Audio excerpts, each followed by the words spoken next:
ഗുരുവായൂർ ദേവസ്വത്തിന്റെ അക്യൂസിഷനിലൂടെ തദ്ദേശീയരെ വഴിയാധാരമാക്കാൻ അനുവദിക്കില്ലെന്ന് ബിജെപി സംസ്ഥാന vice president advocate B Gopalakrishnan.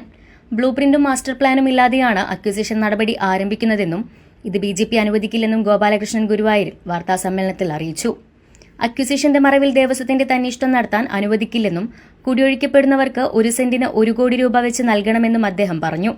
Melpathur ഓഡിറ്റോറിയത്തിൽ ശബ്ദ സംവിധാനം പുനഃസ്ഥാപിക്കണമെന്നും ക്ഷേത്രത്തിനു മുന്നിലെ ലൈറ്റുകൾ ഭക്തരുടെ വഴിപാട് കൊണ്ടാകരുതെന്നും ഗോപാലകൃഷ്ണൻ പറഞ്ഞു. ഭരണസമിതികളെ യോഗം നടത്താൻ അനുവദിക്കില്ല.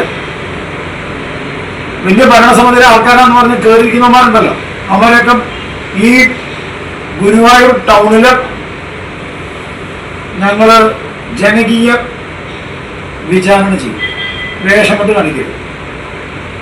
മേൽപ്പത്തൂർ ഓഡിറ്റോറിയം എന്തിനു വെച്ചിരിക്കുന്ന മേൽപ്പത്തൂർ ഓഡിറ്റോറിയം ജനങ്ങൾക്ക് വേണ്ടി വെച്ചിരിക്കുന്നതാണ്. അത് ഭക്തർ വന്ന ഡാൻസ് കളിക്കാനും ഭക്തരുടെ കുട്ടികളുടെ കാര്യങ്ങൾ നോക്കാനും പ്രഭാഷണം നടത്താനും ഭക്തി പ്രഭാഷണം നടത്താനുള്ളതാണ്.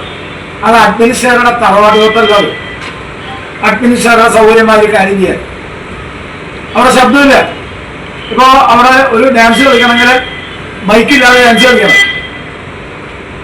ആ ഓഡിറ്റോറിയത്തിൽ ഇരിക്കുന്ന ആളുകൾക്ക് ശബ്ദം കേൾക്കണ്ടേ? ആ ഓഡിറ്റോറിയത്തിൽ ഇരിക്കുന്ന ആളുകൾക്ക് ശബ്ദം കേൾക്കുന്നതിൽ എന്താ ബുദ്ധിമുട്ട്? കശ്മീരി മുസ്ലിം ക്ഷേത്രത്തിലെത്തി ഈദ് മുബാറക്ക് എന്നെഴുതിയ മിഠായി വിതരണം ചെയ്ത സംഭവം ഗുരുതരമായ സുരക്ഷാ വീഴ്ചയാണ്. ഇതിന്റെ വിശദീകരണം പോലീസ് നൽകണമെന്നും അദ്ദേഹം ആവശ്യപ്പെട്ടു. ബിജെപി ഗുരുവായൂർ മണ്ഡലം president Anil Manjambarath, ward councillor Shobha Harinarayanan, BJP media cell convener Rajan Tharayil എന്നിവരും വാർത്താസമ്മേളനത്തിൽ പങ്കെടുത്തു.